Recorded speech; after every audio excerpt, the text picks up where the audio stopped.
Assalamualaikum warahmatullahi wabarakatuh. Semangat pagi ya tentunya ya, sahabat Puri dimanapun Anda berada. Ya dari kami Rumah Sakit Umum Puri Asi tidak henti-hentinya selalu mendoakan sahabat-sahabat Puri dalam keadaan sehat yang optimal dan tentu penuh dengan keberkahan. Amin. Bertemu kembali dengan saya Teten Rustendi dari Rumah Sakit Umum Puri Asi. Ya kita lanjutkan bincang-bincang kita ya. Hari ini kita akan membahas kembali kita akan ungkap bagaimana perubahan itu menjadi penting saat ini. Gitu ya. Setiap hari kita bisa melihat ya, menyaksikan, merasakan ya bahwa hari-hari ini kok cepat sekali sebuah perubahan itu ada. Gitu ya. Namun perubahan itu ada yang orang menyikapinya dengan baik ya sehingga bisa dinikmati atau bahkan bisa menikmatinya. Ada juga orang yang tidak bisa mengikuti perubahan itu dengan baik, bahkan berusaha untuk melawan sebuah perubahan itu. Tapi apapun itu adalah sebuah perubahan yang tidak bisa dihindari tentunya. Ya, alam akan terus berubah. Dulu kalau kita bicara tentang telepon ya, yang dulu dengan kabel ya, kemudian tanpa kabel, bahkan sekarang udah mulai handphone, dan handphone itu sudah semuanya bisa terakomodir hanya di dalam genggaman kita. Itu adalah sebuah perubahan. Saya ingat sekali dulu waktu pertama kali saudara saya membeli handphone dan kata ayah saya, buat apa beli handphone? Kamu terlalu mewah. Gitu. Tapi rupanya saat ini kan handphone bukan sebuah barang mewah. Itulah yang disebut dengan perubahan. Bahkan sekarang malah ayah sendiri memerlukan handphone tentunya. Itu sebuah cerita kecil dalam sebuah perubahan. Apalagi kalau kita bicara tentang sebuah perubahan alam. Misalnya saja saat ini kita sudah tidak bisa lagi melihat binatang atau disebut dinosaurus ya. Mungkin hanya dilihat di film saja. Itu bukti bahwa binatang tersebut tidak bisa mengikuti sebuah perubahan. Namun kita masih bisa melihat seekor jerapah yang hari ini masih kita bisa saksikan ya. Jerapah bisa mengikuti sebuah perubahan. Artinya mereka atau jerapah tersebut bisa berevolusi. Ini kembali bahwa bukti perubahan tidak bisa dihindari. Yang diperlukan adalah bagaimana kita bisa beradaptasi terhadap sebuah proses perubahan itu sendiri. Atau dalam kehidupan kita juga sama. Ya. Dulu semasa kecil yang mungkin sahabat-sahabat Puri yang seusia saya nih ya. Kita masih ingat dulu ya, permainan kita adalah permainan petak umpet ya, atau permainan gundu atau loncat tinggi misalnya. Hari ini hampir tidak kita saksikan lagi. Kenapa? Karena permainan anak-anak kita sekarang sudah bergeser kepada sebuah teknologi. Tetapi sekali lagi kita tidak bisa mengajak mereka kembali ke belakang.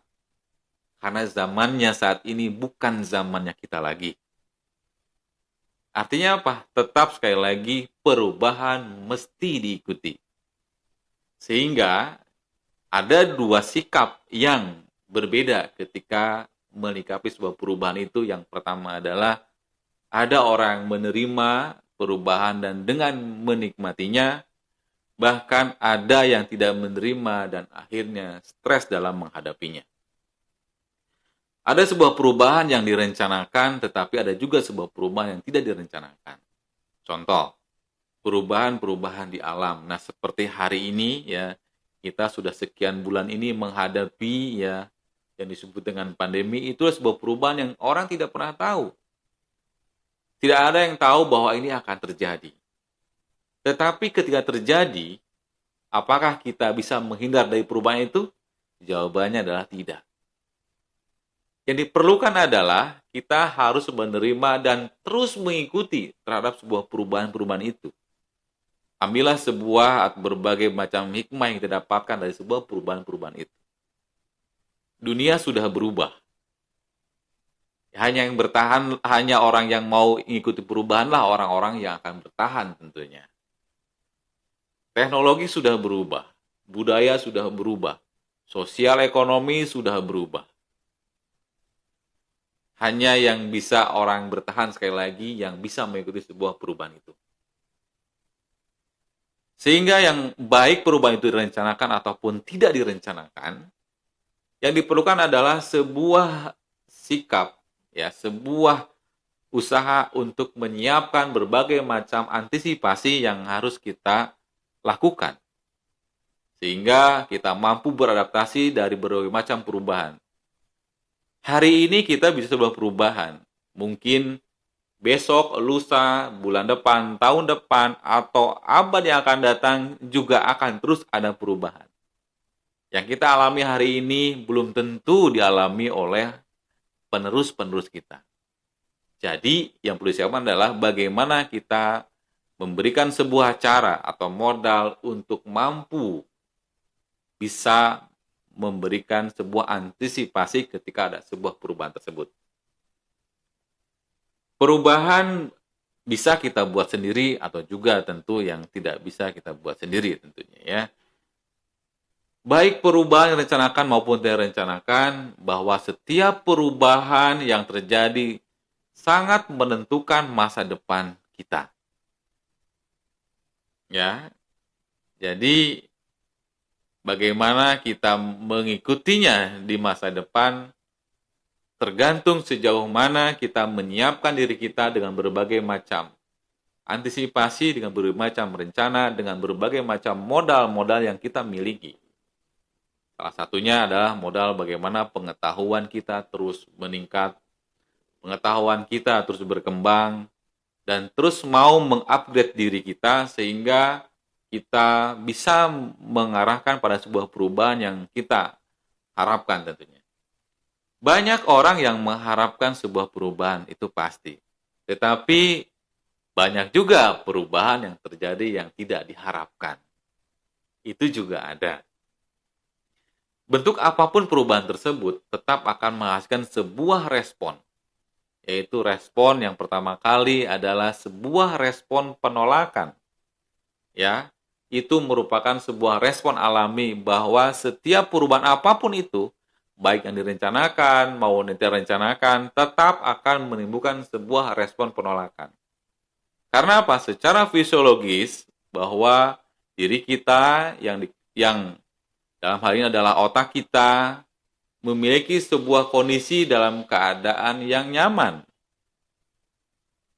Siapapun orangnya pasti menginginkan siapapun Anda, ya kita semua, memiliki suatu kondisi di mana kita senang pada sebuah kenyamanan. Sehingga setiap perubahan akan berespon terhadap sebuah penolakan terlebih dahulu. Kenapa kita mesti berubah? Nah, yang pasti adalah Allah tidak akan merubah nasib sebuah kaumnya jika kaumnya tidak mau berusaha. Maka perubahan adalah sebuah usaha. Ya, perubahan adalah sebuah yang harus kita upayakan, harus kita lakukan. Karena apa? Karena perubahan akan bermula dari diri kita sendiri. Berubah bukan menunggu orang lain. Ya, orang lain juga sibuk dengan dirinya sendiri. Ya, kenapa? Karena setiap perubahan merupakan tanggung jawab diri kita sendiri. Sebagai contoh misalnya, ada sebuah pimpinan perusahaan yang mengharapkan sebuah perubahan terhadap karyawannya menjadi sebuah kondisi karyawan yang disiplin, kerja baik gitu ya, atau kerjanya baik. Namun itu tidak akan terjadi jika ia sendiri tidak memiliki sikap-sikap seperti yang dia inginkan. Jadi perubahan harus dimulai dari diri sendiri. Tidak ada yang, sekali lagi tidak ada yang nyaman dalam sebuah perubahan. Tapi kita perlu berhati-hati ya pada kondisi kita saat ini, di mana kondisi saat ini kita memiliki sebuah kebiasaan-kebiasaan lama yang kita pertahankan, sementara lingkungan terus berubah. Jadi tetap kita memiliki upaya setiap waktunya menggeser kebiasaan kita ya untuk melakukan hal-hal yang tentu yang hal yang menunjang kita pada sebuah perubahan yang lebih baik. Sadari bahwa kehidupan akan terus bergerak ya, maka susunlah sebuah perencanaan. Orang yang memiliki impian yang besar harus berani berubah. Ya, langkah 1000 ya atau langkah untuk mencapai 1000 kilometer tentu akan diawali oleh satu langkah pertama. Namun tetap kita akan menyiapkan rencana-rencana atau persiapan-persiapan untuk mencapai tujuan kita. Manusia yang mampu berselancar dalam sebuah perubahan atau dalam sebuah gelombang perubahan, yaitu mereka yang memiliki kompetensi yang tinggi, ya, memiliki keahlian, memiliki pengetahuan, ya, memiliki attitude dalam menghadapi sebuah perubahan itu. Sehingga persiapan kita adalah bagaimana kita terus meningkatkan kompetensi kita, ya, dengan menggali banyak ilmu pengetahuan, dengan banyak berlatih, ya, dengan banyak mencari sumber-sumber informasi terbaik untuk diri kita. Berikutnya adalah manusia yang memiliki etos kerja yang profesional, ya, menyikapi sebuah perubahan dengan merubah dirinya dengan meningkatkan profesionalisme dalam bekerja misalnya, dan selalu menyiapkan antisipasi dengan memiliki karakter-karakter yang tahan uji. Nah, ini juga tolak ukur nih ya. Banyak orang yang akhirnya tidak mencapai sebuah perubahan karena tidak tahan pada prosesnya. Ya, karena apa? Karena perubahan suatu pergeseran yang bisa saja sebuah ujian buat kita untuk mendapatkan sesuatu hal yang baru yang lebih baik. Berikutnya adalah siapa lagi? Ya, mereka yang memiliki kepribadian yang tangguh. Ini penting ya. Seseorang yang tangguh, ya, seseorang yang memiliki kepribadian yang kuat, dialah yang akan meneruskan sebuah perubahannya. Tidak akan berhenti, tidak akan mundur ketika dia belum mencapai kepada sebuah perubahan yang dia inginkan. Lalu bekal apa yang perlu kita siapkan ketika melakukan sebuah perubahan?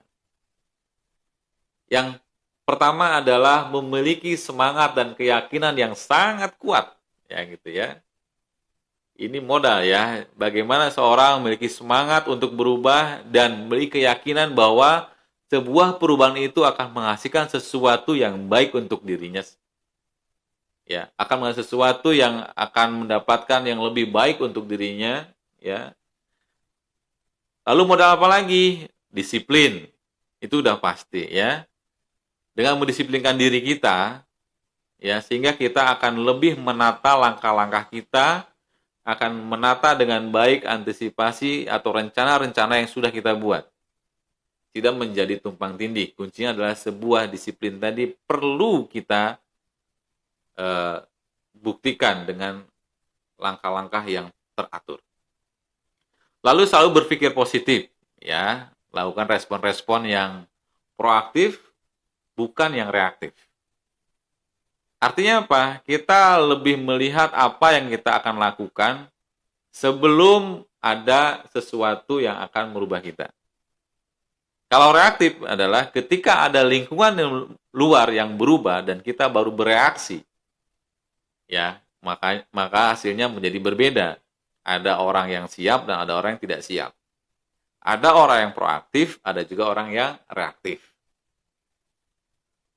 Pada prinsipnya adalah manusia memiliki sumber daya, yaitu memiliki sebuah sikap antusias, tekun, ulet, sabar, ya, berani bertindak dan siap untuk menjadi orang yang berhasil tentunya. Ya, itu adalah modal terbesar yang ada pada diri kita. Sehingga yakinlah bahwa kita akan siap menghadapi sebuah perubahan apapun itu. Hari ini akan ada perubahan, sudah siap. Besok, lusa ada perubahan juga sudah siap.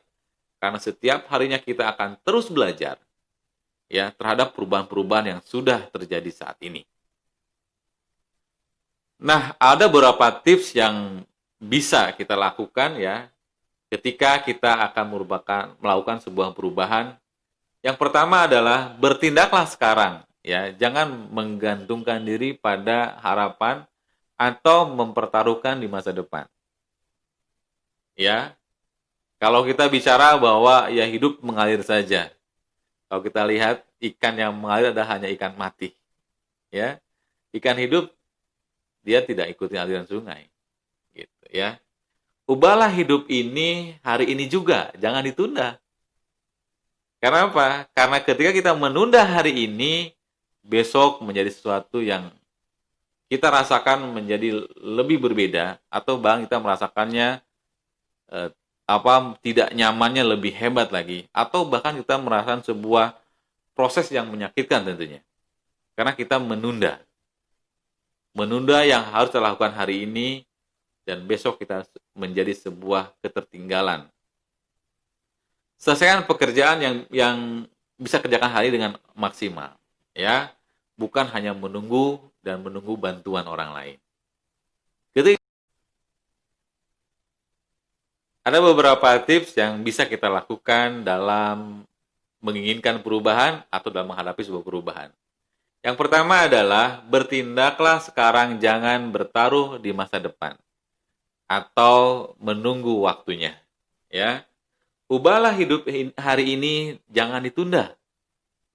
Karena menundanya akan menghasilkan sesuatu esok harinya.